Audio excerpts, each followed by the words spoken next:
So hello and welcome to our new vlog. তো আজকে হচ্ছে বুগুর জন্মদিনের পরের দিন, ভ্লগটা দিতে একটু দেরি হয়ে গেল। যাই হোক, এটা হচ্ছে আমাদের বাড়ি, গ্রামের বাড়ি। দেখলে কত রকমের ফুল। এটা হচ্ছে সিঙ্গাপুরি কলার গাছ, কলার পুরো বাগানই রয়েছে এখানে। এটা হচ্ছে পেঁপে গাছ, মানে বাড়িরই সব কিছু পেরে, মানে একদিন দুদিন যদি বাজার না করা হয় দিব্যি চলে যাবে, এইরকম পর্যাপ্ত জিনিস আছে। এটা গোলাপ গাছ, গোলাপগুলো ছোট কিন্তু গাছে প্রচুর গোলাপ হয়। এটা হচ্ছে বেলি ফুলের গাছ, বেলি ফুল তুলে নেওয়া হয়েছে, কুড়িগুলো থেকে গেছে। আর এটা দেখো বারান্দার পাশে নিজে থেকেই হয়ে গেছিলো এই লঙ্কা গাছটা। এই লঙ্কা গাছটাতে লঙ্কাও ধরে প্রচুর এবং লঙ্কাগুলো ঝালও বেশ। এই দেখো একটা কাঁচা লঙ্কা, পাকা লঙ্কাও ছিল। এটা হচ্ছে নীল অপরাজিতা ফুলের গাছ, পুরো পুরো জঙ্গল হয়ে গেছে অপরাজিতার ফুলের গাছে। এটা হচ্ছে সাদা অপরাজিতা ফুলের গাছ। এবং এই এত গাছ থাকার দরুন কিছু উৎপাতও হয় পোকামাকড়ের, যেমন এই ফুলের গাছগুলোতে বোলতা খুব বাসা করে, জানো তো। দেখো নিচে কত সুপারি পড়ে আছে, এইটা হচ্ছে আমাদের সুপারি গাছ। যেহেতু দিদা পান খেতে ভালোবাসে তাই জন্য মাঝখানে থাকা সত্ত্বেও মামা সুপারি গাছটা কাটেনি। এটা হচ্ছে আমাদের নারকেল গাছ, যেখানে ছোটো ছোটো কচি কচি ডাব ধরে আছে। এগুলো লোক দিয়েই পাড়ানো হয় যদি খেতে চাই, নয়তো নারকেল হয়ে নিচে পড়লে সেখান থেকে খাওয়া হয়। এটা পঞ্চমুখী জবা ফুলের গাছ, ফুল তুলে নেওয়া হয়েছে কারণ এখন তো অতটাও সকাল নেই, মা ভোরে ভোরেই সব তুলে নেয়। অশ্বত্থ গাছ, প্রচুর গাছ রয়েছে। এই দেখো কত বড় পাথরকুচি গাছ, আরও বড় হয়েছিল, যথেষ্ট পরিমাণ বড় হয়েছিল, দিয়ে মামা কেটে দিয়েছে। আর ওই দেখো নিচে ওটা কুমড়ো গাছ, আর এটা শশা গাছ। শশা গাছটা কত বড় হয়ে গেছে, আগের একটা ব্লগে তোমাদের দেখিয়েছিলাম যখন চারা গাছ ছিল, অনেক বড়। আর এটা হচ্ছে শাকালুর গাছ, এই নিচে পাতাগুলো দেখতে পাচ্ছ লতানো লতানো, এটা শাকালুর গাছ। আর মামা কিছু কাঁঠালের চারাও করতে দিয়েছে। অনেক কাঁঠাল গাছ আছে আমাদের, 30-35টা মতো, তো আরও করতে দিয়েছে।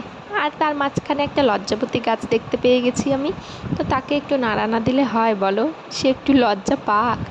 আর এই টমেটো গাছে ফুল ধরেছে, টমেটো একবার খাওয়া গেছে। এই দেখো এই সমস্ত কাঁঠালের চারাগুলো করছে। তারপরে এই পরিষ্কার জায়গাতে আর একটা লজ্জাপতি গাছ আমি দেখতে পেলাম, একটু ছুঁয়ে দিই, তারা একটু লজ্জা পেয়ে মুজে যাক, দেখতে বেশ ভালো লাগে।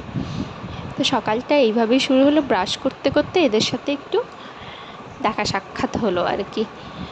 মালদাতে তো আর এত গাছ দেখতে পাই না, আছে বই কি, কিন্তু আমি যেখানে থাকি সেখানে নেই।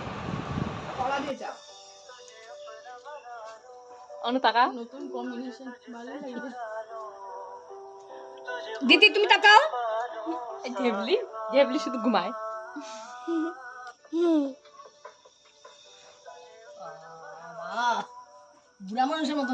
তো তারপরে সবাই রীতিমতো মুখ ধুয়ে চা খেতে বসে গেছি, কেউ কলা দিয়ে খাচ্ছে, কেউ এমনি খাচ্ছে, সবাই একসাথে হলে যা হয়। তারপরে পলর মেয়ে উঠে গিয়েছিল ঘুম থেকে, ওকে বেশ একটু সাজুগুজু করিয়ে মাসি উঠোনে নিয়ে বসে আছে। ও যেহেতু জন্ডিস ধরা পড়েছিল তো বলেছে একটু রোদ লাগাতে, রোদ তো তেমন ওঠেনি কিন্তু তবুও বসে আছে, সবাই গল্প সল্প করছিল। আর বুগু মশা তাড়িয়ে বেড়াচ্ছিল ব্যাট নিয়ে, কারণ বুনির মশা লাগবে সেই জন্য। দেখতেও বেশ ভালো লাগে এই সমস্ত জিনিস। আর দেখো ওকে কী সুন্দর লাগছে, একটা লাল জামা লাল টিপ পরিয়ে একেবারে শ্রীমতী টুকটুকে ময়নামতি লাগছে। দিয়ে এবার সন্ধেবেলাটায় কী করব, দিয়ে মাসিরা বলছে যে চল একটু, মানে একটু দূর, মানে 2-2.5 কিলোমিটার দূরে, যেখানে মাসিদেরও একসময় বান্ধবী ছিল, আমার তো ছিলই বন্ধু বান্ধবী, বলছে ওদিক থেকেই ঘুরে আসি, দিনের বেলা তো আর সময় পাওয়া যায় না, রাতেই চল, কারোর সাথে যদি দেখা যায়। আর এই দেখো আম গাছে কত আম ধরে আছে, এই পেছনটা পুরো আম বাগান ছিল। আর এই জায়গাটার নাম হচ্ছে ভ্যানতারা মোড়, যদিও হাসি পায় কিন্তু নামটা এইরকমই।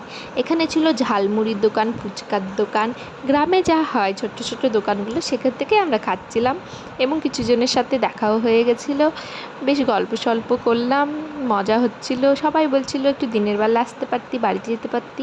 দিয়ে এখানে সিঙ্গারাও পাওয়া যাচ্ছিল, তো এখান থেকে সিঙ্গারা, পেঁয়াজি, ঝালমুড়ি এগুলো খেয়ে এবং বাড়ির জন্য নিয়ে যাওয়া হয়েছিল সবার জন্য, কারণ এখানে তো সবাই আসেনি, বড় মাসি, মেসো, দাদা, আমি, অনু, ছোটো মাসি এরাই এসেছিলাম।